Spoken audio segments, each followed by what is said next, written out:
Mevcut haliniyle değil de hukukçu olarak eşit yurttaşlık ve vatandaşlık nedir, ne olmalıdır? Kısaca buradan bir giriş yapalım isterseniz. Buyurun. Ya tabii bu konuyu anlatırken hep biraz gülümsüyorum. Türkiye'de çünkü herkes Türk ve Sünni Müslüman olarak kabul edilir. Dolayısıyla bunu tartışmaya başladığınız anda bazıları bakımından tuhaf gelebilir. Oysa bunun bu şekilde ön kabulü bile aslında ciddi bir ayrımcılık olduğunu gösterir ve eşit yurttaşlığın olmadığını ortaya koyar. Eşit yurttaşlık tanımını şöyle de anlatabiliriz. Yani çoğulculuk ilkesine uygun olarak farklı etnik gruplardan olan bireylerin, toplulukların, farklı inanç gruplarından olan yine birey ve toplulukların olduğu gibi kabul edilmesi ve bunların hak ve hürriyetlerinin anayasal ve yasal güvence altına alındığı hukuki rejimlerde eşit yurttaşlık vardır. Fiziki olarak elbette ki bireyler olarak bizler belirli haklar bakımından eşit olarak kabul edilebiliriz. Fakat bizim ait olduğumuz bir kimliğimiz var, bir kültürümüz var. Evet. Dolayısıyla bunun kabul edilmesi gerekiyor. Şimdi Türkiye'de tuhaf bir durum var. Türkiye Anayasası'nın başlangıç bölümü ideolojik bir ulus devleti tanımlar. İşte orada Türklük yüceltilir ve onun dışındaki hiçbir etnik grup kabul edilmez. Herkesin Türk olduğu varsayılır. Yine anayasadaki vatandaşlık tanımı da buna uygun olarak aslında şekillenmiştir. Oysa Anayasa 90'la bu tamamen çelişmektedir. Yine anayasanın temel hak ve hürriyetlerle ilgili maddeleriyle tamamen çelişmektedir. Çünkü siz Anayasa 90 uyarınca hem Avrupa Konseyi'nin hem de Birleşmiş Milletler'in temel hak ve hürriyetlerini kabul etmişsiniz. Bu sözleşmeleri kabul etmişsiniz. Bu sözleşmelerde ayrımcılık yapmama ilkesini kabul etmişsiniz ki bazı sözleşmelerde ayrımcılık yapılmayacağına dair maddeye çekince koyma hakkınız da yoktur. O halde bütün etnik grupları, bütün inanç gruplarını kabul etmek durumundasınız. Ve Türkiye'de bu konuda bakın bazı adımlar da atılmıştır. Türkiye'de 6701 sayılı kanunla Türkiye İnsan Hakları ve Eşitlik Kurumu kanunun 3. maddesinde ayrımcılığın temelleri sayılırken ilk defa etnik köken ibaresi yer almıştır. Bu biliyorsunuz geçmiş 2013 dönemindeki son barış ve çözüm sürecindeki kazanımlardan bir tanesidir. Yine Türkiye'de seçmeli de olsa Kürtçe okullarda öğretilmeye başlamıştır. Kürtçe televizyon yayını vardır. Alevilerin cemevleriyle ilgili geçen seçim döneminde biliyorsunuz Kültür Bakanlığı'na bağlı bir kültür merkezi biçiminde kurgulansa da ilk defa cemevi kelimesi, Alevi kelimesi mevzuat içerisine girdi. Yani aslında Türkiye'de şu anda bir arabesk durum var. Bunun artık düzgün bir hale getirilmesi gerekiyor. Tam da burada Sayın Öcalan'ın demokratik toplum çağrısı aslında çok önemli. Çünkü birçok şey demokratik ilkeleri hayata geçirilerek çözülebilir. Yani biz şu anda anayasayı konuşmak durumunda değiliz. Anayasayı konuşmadan da eşit yurttaşlığa giden sürecin altyapısını oluşturabiliriz. Nasıl ki ayrımcılıkla mücadele için kurulmuş kuruluşun kanununda etnik köken tabiri yer almışsa, evet, aynı şekilde ceza yasalarında ayrımcılıkla mücadele etmek için pekala oraya etnik köken, farklı inanç kavramları yazılabilir ve bu sağlamlaştırılabilir. Yine Türkiye Avrupa Irkçılık ve Hoşgörüsüzlükle Mücadele Komitesi'nin denetimi altında olan bir ülke. O komisyon her 5-6 yılda bir Türkiye'ye gelir, tavsiyelerde bulunur ve sürekli olarak Türkiye'de ayrımcılıkla mücadele konusunda tavsiyelerde bulunur. Ona uygun mevzuat düzenlemesi yapılabilir. Bunlar geliştirilebilir. Biz bu önerilerimizi Meclis Komisyonu'na parti raporu olarak sunduk. DEM Parti'nin raporunda eşit yurttaşlık ve ayrımcılıkla mücadele bahsinde bunlar ana hatlarıyla yer aldı. Yani bazı adımlar atılarak bunlar geliştirilebilir. Anayasaya giden süreçte elbette ki bu çok tartışılacaktır. Ve nitekim Meclis Komisyonu ortak raporunda da özellikle hak ve özgürlüklerin genişletilmesiyle ilgili düzenlemeler başlığında doğuştan gelen dokunulmaz ve devredilmez nitelikte insan onurunun vazgeçilmez bir parçası olan temel hak ve özgürlüklerin tam ve eksiksiz kullanımı önündeki engellerin kaldırılması amacıyla mevzuatın gözden geçirilmesini Meclis Komisyonu tavsiye ediyor. Şimdi zaten siz doğuştan gelen insan onuruna aykırı olmayan temel hak ve özgürlükleri söylediğiniz zaman ilk yapmanız gereken şey ayrımcılıkla mücadele etmek, herkesi eşit haklara kavuşturacağı bir mevzuat düzenlemesi getirmektir. Bunu yaptığınız zaman otomatikmen zaten bütün etnisiteleri, bütün inanç gruplarını, bütün farklı kimlikleri zaten kabul etmiş sayılırsınız. Bunu kabul ettiğinizde geriye kalan şey anayasada bireyin devletle olan hukuki bağını düzenlemekten öteye bir şey değildir vatandaşlık tanımı. Yani Türkiye'de o resmi ideolojinin etkisiyle, ideolojik ulus devletin etkisiyle yazılmış kavramlar vardır. Ben bu kavramları çok böyle hararetli savunanlara şunu söylüyorum. Türkiye'nin İstiklal Marşı'nda Türk kelimesi yok. Yani siz herkesi Türk kabul ediyorsunuz ama ya Milli Marşınızda Türk kelimesi yok. Türkiye Cumhuriyeti Devleti'nin adı Türkiye Cumhuriyeti'dir. Yani Türk Devleti değildir. Türkiye Cumhuriyeti Devleti'dir. Yani çünkü kuruluşta bütün etnisiteler ve inanç grupları 23 Nisan 1920'de bir araya geldiklerinde birbirlerini kabul ederek bu cumhuriyeti kurdular. Dolayısıyla tarihsellikten uzak tartışmalara girdiğimiz zaman yanılırız ve şu anda bunu ısrarla savunanlar çok büyük bir yanılgı içerisindedirler.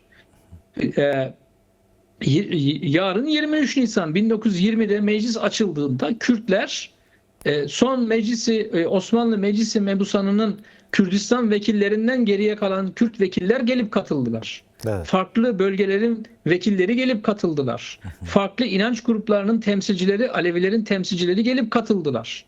Araplar geldi katıldı. Yani dolayısıyla başlangıç böyle oldu ve 21 Anayasası özellikle biliyorsunuz inkara dayalı olmayan yerel muhtariyete dayalı bir anayasal model geliştirmişti. Tabii ki sonraki yıllarda o dönemin koşullarında Lozan Anlaşması'nın da etkisiyle ideolojik bir ulus devlet inşa edildi. Türkiye'nin yapması gereken şey 20. yüzyılda bunu batılı ülkeler gibi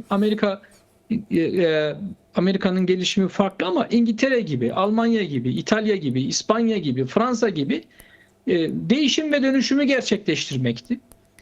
İspanya Anayasası'nı merak edenler açıp okuyabilirler. Bunlar uzun uzun tartışılmış, konuşulmuş. Ta 1978'de çözülmüş sorunlar bunlar. Bakın biz 2026'dayız. Hala konuştuğumuz konuya gerçekten inanamıyorum. Hepimizin kullandığı akıllı telefonları açtığımızda her dilde konuşabilen, yazabilen bir dijital çağa girdiğimiz bu dönemde hala biz eşit yurttaşlığı tartışıyorsak burada çok geride kaldığımız sonucu ortaya çıkıyor. Ben özellikle bu tartışmaların meclis komisyon raporu açıklandıktan sonra başlangıçta özellikle barış yasaları ile birlikte daha sonra bizim özgürlük yasaları dediğimiz süreçte en çok üzerine konuşmamız gereken konu eşit yurttaşlık ve ayrımcılıkla mücadele konusudur. Evet. Anayasa tartışmalarına varıncaya kadar biz bu konudaki sorunların çok büyük bir kısmını rahatlıkla çözebiliriz. Hiç kimse Kürtlerden, Türklerden, Araplardan, Çerkezlerden, farklı etnik gruplardan rahatsız olmamalıdır. Onlar vardır, kimlikleri ve dilleri vardır. Hiç kimse ana dilde eğitim ve öğretimden rahatsız olmamalıdır. Bu en doğuştan gelen temel bir haktır. Yani temel belgelerde bunlar böyle düzenlenmiştir. İşte örneğin Alevilerin eşit yurttaşlık hakkı ile ilgili Avrupa İnsan Hakları Mahkemesi'nin Türkiye aleyhine verdiği çok sayıda karar var. Şimdi Türkiye bu kararlara da uymuyor. Halbuki Meclis Komisyon raporu diyor ki ahim kararlarına uyun diyor. Yani Alevi inancına mensup çocukların zorunlu din dersine tabi tutulması uygulamasına son verin. Bu da bir eşit yurttaşlık hakkı talebidir. Bunun da gereğinin yerine getirilmesi gerekir. Kürt çocuklarının ebeveynlerinin istemesi halinde Kürtçe eğitim öğretim görme hakları vardır bakın. Bunlar şu ana kadar aslında yerine getirilebilirdi. En son 2013-15 döneminde yanılmıyorsam 3 civarında özel okul statüsünde Kürtçe ilkokul açılmıştı. Keşke bu iktidar bunu devam ettirebilseydi. Görecekti ki Kürtçe eğitim öğretim yapılabiliyor ve o çocuklar kendi ana dillerinde daha iyi pedagojik eğitim alabilirlerdi. Yani bir de ilginç bir şey söyleyeyim. Dünyada tanınan bir bilim insanı vardır. Ana dilinde eğitim öğretimin ne kadar önemli olduğunu anlatır ve bununla övünür. Ama Türkiye'ye geldiğimizde Türkler dışındaki diğer etnik grupların kendi çocuklarının ana dilinde eğitim öğretim görmesi önünde hep ideolojik kalıplar getirilir. Yani ileri sürülen hususların tamamı ideolojik kalıplardır. Hani bunların hukuki veya siyasi bakımından tartışılacak çok fazla bir yanı yoktur. Türkiye hızla ayrımcılıkla mücadele noktasında ayrımcılığın temelleri arasına her mevzuata, ceza yasalarına, iş yasalarına, hukuk yasalarına, idari uygulamalarına, etnik kökeni ve farklı inancı, cinsel kimlik kavramlarını yazmalıdır. Bunu pratik olarak hayata geçirmelidir. Ondan sonra biz anayasa tartışmalarına geldiğimizde göreceksiniz ki başlangıç metni değiştiğinde birçok şey buna uygun olarak da düzenlenebilir ve bunlar tabular falan değildir. Bunların konuşularak ancak çözülebileceğini göreceklerdir. Çünkü dünya böyle yapmış. Evet. Türkiye'de bunu böyle yapacaktır. Hani ben bazen böyle konuşunca çok iyimser olduğumu söylüyorlar. Fakat çatışmanın devre dışı bırakıldığı ve sorunların barışçıl yollarla konuşulup tartışıldığı ortamlarda zaten başka varabileceğiniz bir sonuç yoktur. Yani. Ya doğal olarak hani o nedenle Sayın Öcalan'ın 27 Şubat 2025 çağrısıyla başlayan süreç çok çok kıymetlidir. Her fırsatta biz her konu başlığını tartıştığımızda buna mutlaka atıf yaparız. Çünkü bizim önümüze inanılmaz bir fırsat çıkarmıştır. Yeni bir süreç başlatmıştır.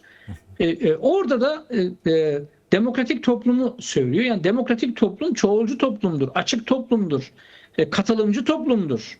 Çoğulcu toplum dediğinizde o toplumda yaşayan bütün farklılıklar doğal olarak ortaya çıkacaktır. Kendini gösterecektir. Kendi kimlik ve kültürüyle var olacaktır.